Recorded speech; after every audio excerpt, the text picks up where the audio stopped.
আসসালামু আলাইকুম। আশা করি সবাই ভালো আছেন। আজকের ভিডিওটি খুবই গুরুত্বপূর্ণ। বিশেষ করে দেশের বাইরের বিষয়ে কথা বলবো আর কি।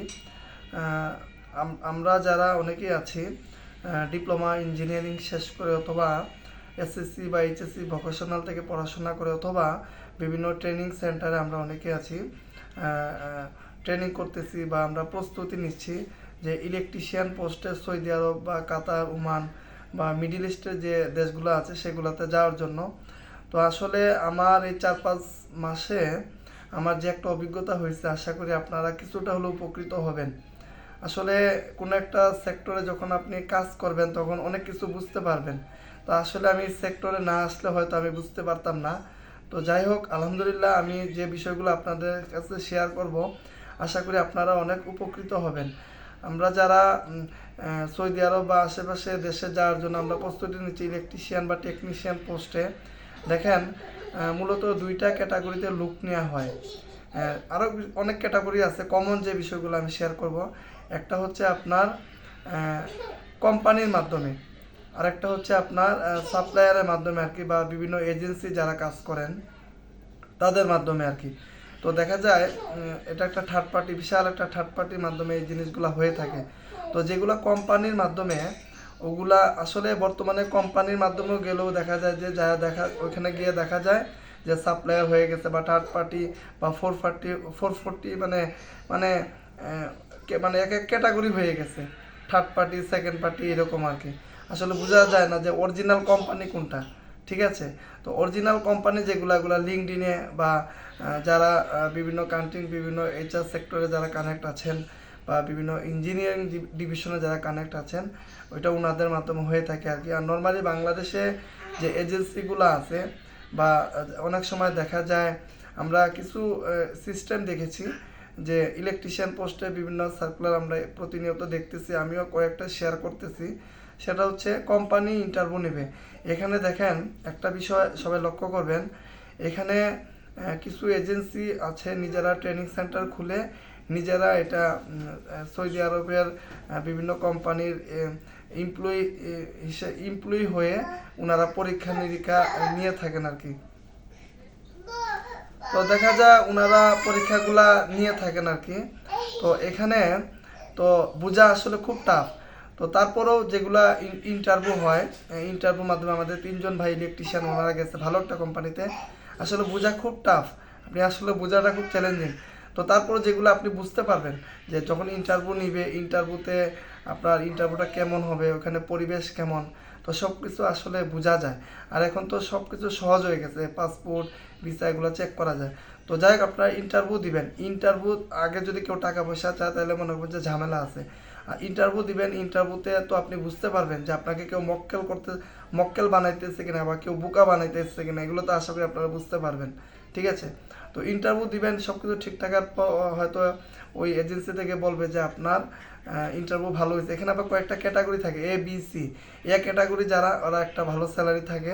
আবার এ ক্যাটাগরি যেমন 1700-1800 সৌদি রিয়াল, আর বি ক্যাটাগরি একটু কম, 1500-1600। আবার সি ক্যাটাগরি 1000-1200-1300, এরকম আর কি ক্যাটাগরি থাকে। তো আপনার ইন্টারভিউ যত ভালো হবে ওরা বলবে যে আপনি এই ক্যাটাগরিতে আছেন। তো আপনারা যেহেতু আমার বিষয় যে ইলেকট্রিশিয়ান বিষয়গুলো শেয়ার করার জন্য, তো আপনারা ইন্টারভিউ দিবেন। ইন্টারভিউ দিয়ে যদি মনে হয় যে ভালো, তাই তো আলহামদুলিল্লাহ ভালো। ইন্টারভিউ দেওয়ার পর আপনাকে জানাবে যে আপনি এই ক্যাটাগরিতে আছেন। আর ইন্টারভিউগুলো কিন্তু অনেক কঠিনভাবে হয়, অনেক বিষয় ওনারা জিজ্ঞাসা করেন, এই বিষয়গুলো এই জন্য খেয়াল রাখতে হবে। ঠিক আছে, ইন্টারভিউটা কিন্তু অনেক অনেক কঠিন হয়।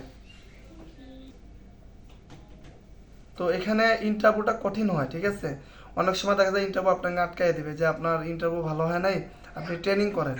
এটা এক ধরনের, অনেকে ব্যবসা করে বা অনেকে আবার এটা রিয়েলিটিভাবে দেখা যায় যে না, আসলে আপনাকে ওনারা স্কিল পার্সন করে তারপর নিবে। কারণ ওইখানে যাওয়ার পর দেখা যায় আবার ইন্টারভিউ হবে। আসলে বর্তমানে সৌদি আরবের আশেপাশে দেশগুলোতে ইলেকট্রিশিয়ান পোস্টে যাওয়াটা খুব চ্যালেঞ্জিং। আপনার এখানে পরীক্ষা খারাপ হইলো, আপনার ট্রেনিং সেন্টারে ভর্তি হইলেন, ট্রেনিং করলেন, ওইখানে যাওয়ার পর আবার ইন্টারভিউ নিলে আবার খারাপ করলো, অনেক সময় দেখা যায় ইলেকট্রিশিয়ান নিবে, আপনাকে হেল্পারে দিয়ে দিবে। আসলে বর্তমানে বাইরে যাওয়াটা খুব চ্যালেঞ্জিং।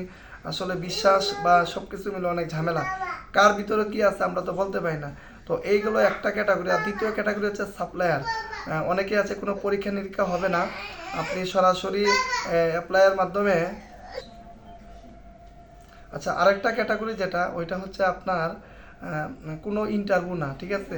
আপনি যে এজেন্সি বা থার্ড পার্টির মাধ্যমে কথা বলবেন, ওনারা সরাসরি বলবে আপনার ফাইলগুলো দেন, এই বিষয়গুলো নিয়ে আসবেন, নিয়ে আসার পর ওনারা এগুলো রেখে দিবে, তারপর আপনাকে বলে দিবে আপনার স্যালারি এত, বেতন এত। তো এটা হচ্ছে সাপ্লাইয়ের মাধ্যমে, হ্যাঁ, বলবে যে আপনি আকামা আপনাকে 3 মাস বা 1 বছরে দিয়ে দিবে। তো এই হচ্ছে বিষয়। তো এটা আপনি যখন সৌদি আরব চলে যাবেন, এটা কাজ 100% কাজ হবে, কিন্তু আপনি ওখানে যাওয়ার পর আপনাকে ওরা ওইখানে একটা বিশাল ব্যবসা করে, ঠিক আছে। অনেক আসলে এটা আমি সামনে আরও অনেক গুরুত্বপূর্ণ বিষয়গুলো আপনাদের কাছে শেয়ার করার চেষ্টা করব। আসলে আমরা এই জিনিসগুলো আসলে জানা উচিত যে ওইখানে কি হচ্ছে, বা বাংলাদেশে কিভাবে লোকগুলা নিয়ে যাচ্ছে, বা এখানে কি হচ্ছে। আসলে এগুলো কেউ শেয়ার করে না। আমি ইউটিউবে অনেক ঘাটাঘাটি করছি যে এই বিষয়গুলো কেউ শেয়ার করে কিনা, আসলে কেউ করে না। আমি জানি না এগুলো কেন যে ওনারা করে না। তো যাই হোক, আমি আমার অভিজ্ঞতা থেকে প্রত্যেকটা বিষয় আপনাদের সাথে শেয়ার করার চেষ্টা করব। তো ওইখানে যাওয়ার পর আরেক কাহিনী। তো ওইখানে আসলে আসলে বলে আমি কয়টা ভিডিও বানাবো আমি বুঝতেছি না। ওইখানে অনেক বড় ইতিহাস। তো দেখা যায় ওইখানে যাওয়ার পরে ওরা থার্ড পার্টি যেগুলো বললাম, ওনারা রুম নিবে, থাকার ব্যবস্থা আছে, খাওয়ার ব্যবস্থা আছে। তো আপনার কাছে এখান থেকে 4 লাখ 4.5 লাখ টাকা নিল, নেওয়ার পর ওইখানে গিয়ে আপনাকে দেখা গেল ফ্রিতে খাওয়াচ্ছে, থাকতেছেন ফ্রিতে, খাচ্ছেন ফ্রিতে। অনেকে আবার থাকা ফ্রি, খাওয়ার জন্য আপনাকে টাকা দিতে হচ্ছে। অনেক ঝামেলা ভাই, বুঝতে পারছেন। তো ওইখানে যাওয়ার পর যা দেখবেন আরও আছে, অনেকেই গেছে। তো ওইখানে ওনারা যে বিজনেসটা করে, সৌদি আরব বিভিন্ন কোম্পানির সাথে ওনারা যোগাযোগ করার পর ওইখানে 1 সপ্তাহ 2 সপ্তাহ, কারো 3 মাসও লেগে যায়, কারো 4 মাসও লেগে যায়, কাজের ব্যবস্থা হয় না। তো ওইখানে যাওয়ার পর আপনাকে ওইখানে ওদের অন্য থাকতে হবে, খাইতে হবে ফ্রি। মানে ওরা ওইগুলো ওইদিকে মার্কেটিং করবে কীভাবে আপনাকে যে কোম্পানিতে দেওয়া যায়। ওইখানে আপনার বেতন ধরেন 2200 রিয়াল, আপনাকে 1500 দিল, বাকিগুলো ওনারা নিয়ে নিল। কত ব্যবসা ভাই, আসলে বলে শেষ করা যাবে না। তো এটা আসলে খুবই চ্যালেঞ্জিং। এই জন্য যারা সাপ্লাইয়াররা যাচ্ছেন অবশ্যই চিন্তা ভাবনা করে যাবেন। আর যারা পরীক্ষা দিয়ে যাচ্ছেন অবশ্যই কোম্পানিগুলো যাচাই বাছাই করবেন, বা পরিচিত মধ্যে যাওয়ার চেষ্টা করবেন, আগে যারা গেছে ওদের সাথে যোগাযোগ করার চেষ্টা করবেন। তো আশা করি আমি প্রত্যেকটা বিষয় ধাপে ধাপে আপনাদের সাথে শেয়ার করার চেষ্টা করব। তারপর এই হলো 2টা ক্যাটাগরি, আরও অনেক ক্যাটাগরি আছে, মানে এই 2টা কমন, ঠিক আছে। তো কোন ক্যাটাগরিতে কত টাকা নেয় বা কিভাবে হয়, এইগুলো নিয়ে আমার আরও কয়েকটা ভিডিও আসবে, আশা করি আপনারা দেখবেন, উপকৃত হবেন। আর আমি, আপনারা জানেন, বর্তমানে চেষ্টা করে যাচ্ছি। সিঙ্গাপুরের একটা কাজ নিয়েছিলাম, মোটামুটি আগাচ্ছে। তারপর হচ্ছে আপনার সিঙ্গাপুরে তো ভিসা বন্ধ, কিন্তু সরকারি যে ওয়ার্ক পারমিট যেগুলো, ওগুলাতে আবার যাওয়া যায়। তারপর সৌদি আরবের আমি 2 ক্যাটাগরিতে আপনাদের লুক নিচ্ছি, একটা হচ্ছে ইন্টারভিউ মাধ্যমে, একটা হচ্ছে সরাসরি কোম্পানির কাছে এইচআরএস সিভিগুলো পাঠানো, ঠিক আছে। এই 2টা ক্যাটাগরি আমি আর কি কাজ চালাচ্ছি। তো আস্তে আস্তে আগাচ্ছে আর কি। আমি চাই আমার দ্বারা যেন কেউ ক্ষতিগ্রস্ত না হয়, এতটুকুই, আর কিছু না। আর আরও ইয়েতে জাপানে একটা কাজ চলতেছে, আপনারা অনেকে হয়তো দেখছেন। তো জাপানেও চলতেছে।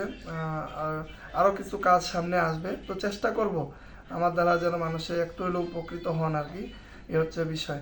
তো ধন্যবাদ সবাইকে, ভালো থাকবেন। ইনশাআল্লাহ পরবর্তী আরও কিছু গুরুত্বপূর্ণ বিষয় আপনাদের সাথে শেয়ার করার চেষ্টা করব।